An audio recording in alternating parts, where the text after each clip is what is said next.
Bonjour à toutes et à tous, voici un nouveau reportage de Connect Reportage.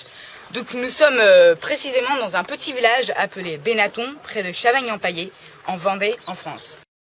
On va découvrir et s'interroger sur les vestiges médiévaux de Benaton.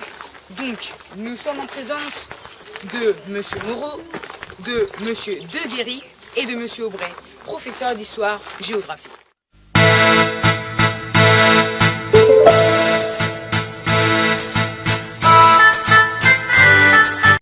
J'ai toujours entendu dire que sur ce puits, il y a une légende. Ouais. À la volée d'un chapon, Donc un chapon, c'est un poulet. à la volée d'un chapon, il y a un trésor qui est caché. Oui.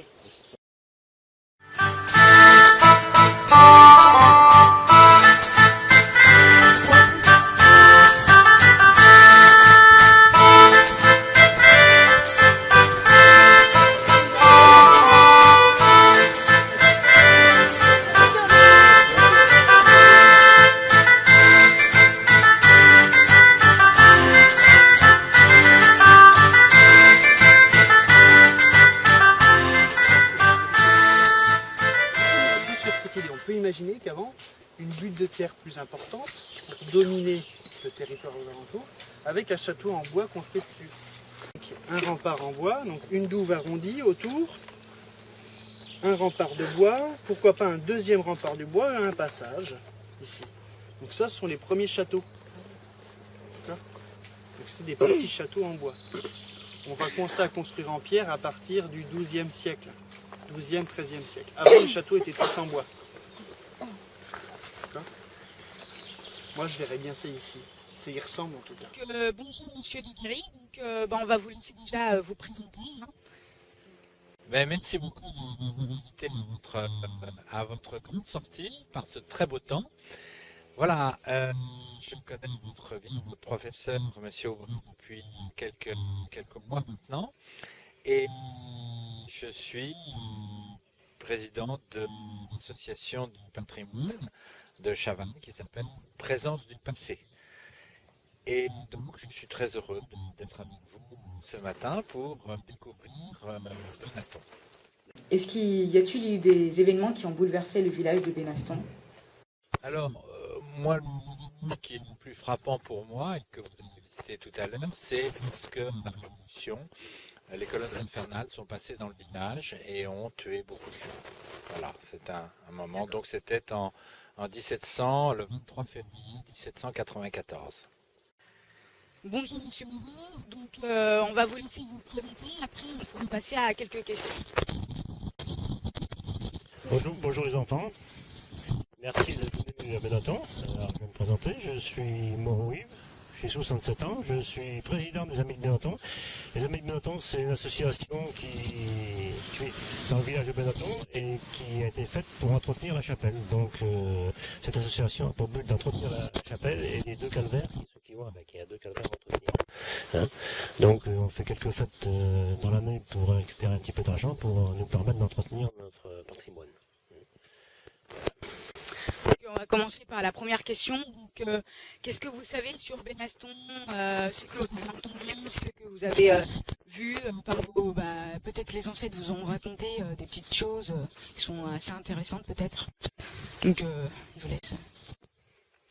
Eh bien, beaucoup de temps, ce que j'ai entendu dire par les anciens, c'est que parmi qu'il y a un château, il y a un château, une église et un cimetière dans le bas du village, mais moi j'ai pas connu ça, les anciens non plus, que ça a été détruit, je sais pas en quelle année. On a toujours le passage qui va dans le bois avec les douves qui font tout le tour, qui sont toujours pleines d'eau et qui en fin de compte qui servaient pour enfermer quelque chose, mais quoi on ne sait pas. C'est vrai que...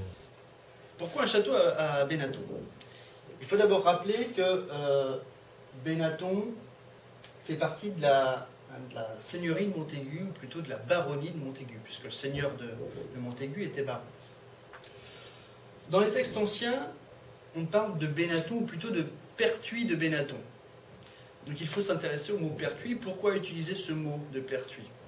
Le sens du mot est très important puisqu'il signifie un passage étroit entre deux choses. Alors ici, on pourrait réfléchir, pourquoi appeler Benaton par le Pourquoi préciser que c'est un passage? Alors on peut penser au Moyen-Âge que ce passage de Benetton est un passage étroit au sein d'une forêt, puisqu'au Moyen-Âge, la forêt recouvrait davantage de territoire.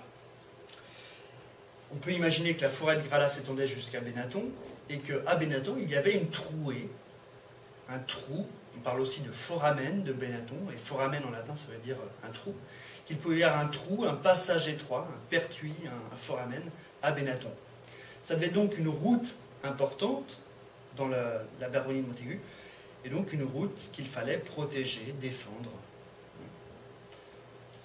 Deuxième élément, si on regarde le territoire de la baronnie de Montaigu, on s'aperçoit que Benetton, qui est ici, se situe bien sur une route importante au Moyen-Âge, puisqu'elle reliait la seigneurie de Montaigu, la ville de Montaigu à la ville des Essarts, et que Benetton était bien sur cette route, d'abord, et qu'elle se situe à la frontière de la baronnie. On peut donc penser que le seigneur de Montaigu a voulu protéger sa frontière sud par l'installation de places fortes à Benetton, mais a priori on retrouve le même type de fortification ici au Puy-Greffier, on n'a plus aucune trace, et à l'Herbergement, on a encore des restes de douves qui sont assez visibles. Donc 3 places fortes qui devaient défendre la baronnie du sud. Puis par le nord, il y avait évidemment le château de Montaigu. Et puis, à une échelle plus importante, il faut rappeler que la seigneurie de Montaigu dépendait du Poitou. Donc Montaigu est ici, on voit le château de Montaigu qui est signalé sur cette carte. On est bien ici dans le Poitou, mais dans une région frontière là encore. On est dans les frontières du Poitou, puisqu'on est une région frontière importante entre le Poitou, l'Anjou et la Bretagne. Et que c'était une région importante pour le Poitou, une région qu'il fallait fortifier, défendre. Alors c'est la seigneurie de Montaigu avec le château fort de Montaigu, c'est Tiffauges par exemple. Et on peut penser qu'on a des grandes places fortes, des grands châteaux forts qui défendent le territoire, et puis qu'on ait construit, que le seigneur ait choisi de construire une deuxième ligne de fortification avec des petites places fortes un petit peu plus au sud, pour faire une deuxième ligne de défense, si vous voulez, en cas d'attaque venue du nord. Voilà quelques éléments à plusieurs échelles qui peuvent expliquer l'importance stratégique de la place de Benetton au Moyen-Âge.